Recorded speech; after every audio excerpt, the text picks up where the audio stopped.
So we begin today in London. It is official. The UK has a new Prime Minister.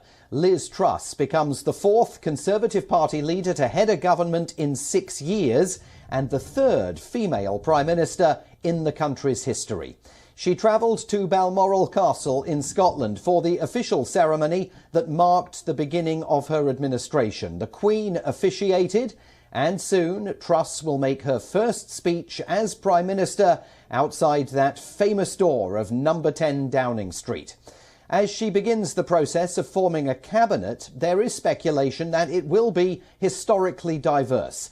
Kwasi Kwarteng, one of the new Prime Minister's closest allies, is tipped to become her Chancellor of the Exchequer, overseeing the country's growing economic crisis.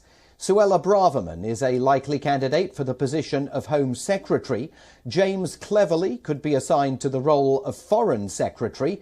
Reports also suggest that a long-time friend of Truss, Therese Coffey, is expected to become the country's Health Secretary.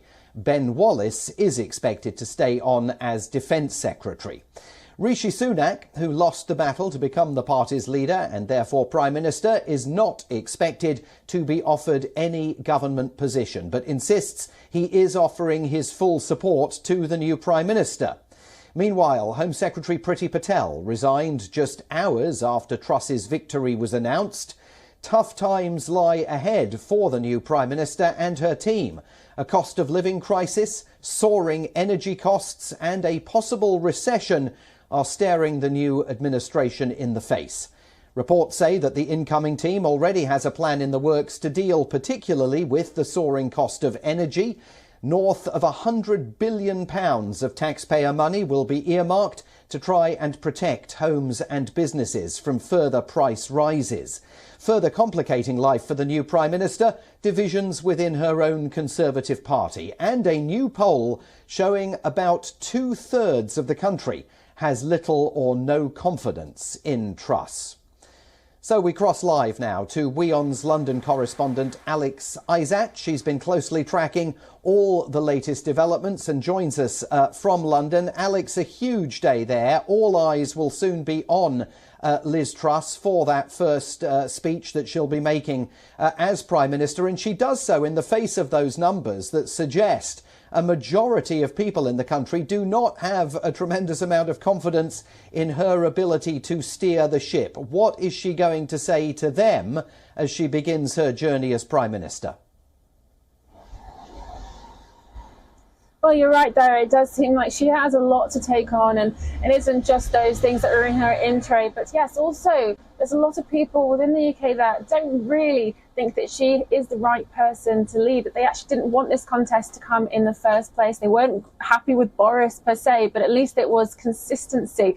But now here we are. We're at the end of this contest. We have a new Prime Minister. So hopefully a lot of people will try and see something positive out of Truss. Of course, she has to say at her conference at around 4 p.m. UK time that she's going to be giving money and some help for the cost of living crisis, because that's all that everybody's talking about. The price of food, the price of fuel, the price of energy, everything's going up. She's expected to talk about a price cap and an energy freeze, potentially giving £90 billion from general taxes into this scheme. That's what we're expecting later today, as well as her obviously talking about the cabinet. But she does still have a long way to go, and she has only a short amount of time to actually get that trust up, because we're seeing constantly that we're seeing strikes coming today. The fire service has said that they will back a strike as well, and there are other strikes ahead, months of mayhem on the rails, and we are looking to a bleak winter.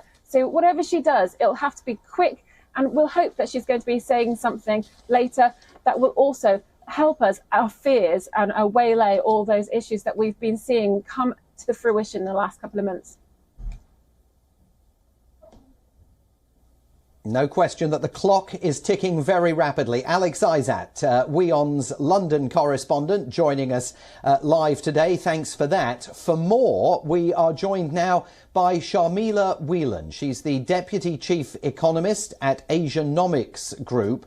Sharmila Whelan, thanks very much indeed for being with us today. The cost of living crisis is, as we heard there from Alex, absolutely a top priority for Liz Truss.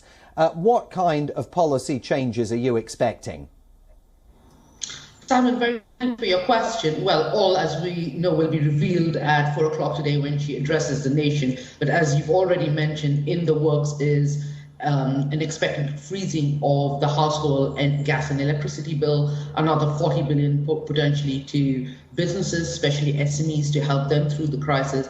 And then she's also mentioned during the campaign trail about abandoning the previous government's plans to raise national insurance as well as corporate tax rates next year.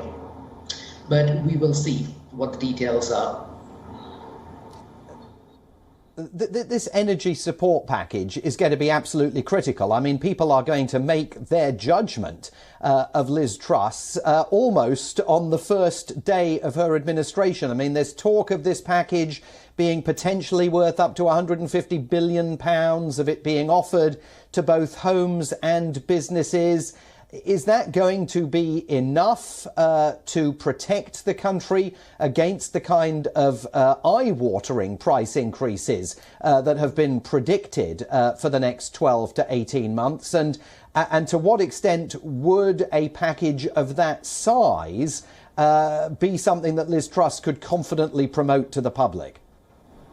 I think, as Alex mentioned, Simon, people are struggling in the UK. You can feel the rise in the cost of living, and the most vulnerable are those on lower incomes. So something has to be done, clearly. But announcing an across the board freeze is going to be definitely win a lot of popularity votes. But in my view, that is the wrong thing to do, because we can't spend our way out of this crisis, and an unfunded increase in government spending, and especially if it comes with also tax cuts, it just means higher debt and higher taxes down the line. Much more sensible was the previous government's approach, which was a certain amount of rebates to all households and then means-tested, targeted help to the households that are most vulnerable. What Liz Truss is doing with this whole across the fiscal package, it's just going to stoke inflation and make the cost of living crisis worse. It also means that the Bank of England needs to raise interest rates not only further but more quickly.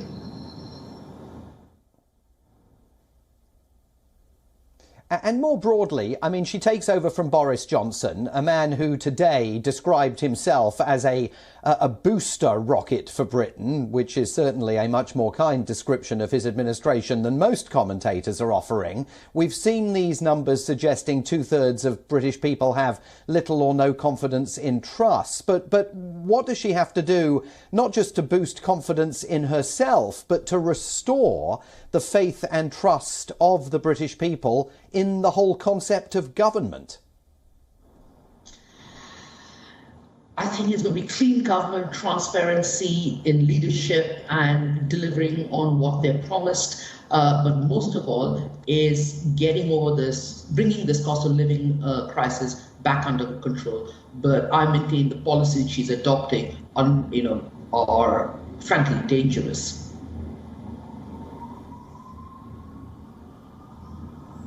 Going to be a massive task. Sharmila Whelan, the Deputy Chief Economist at Asianomics Group, thanks very much indeed for joining us on this historic day from the UK. Thank you.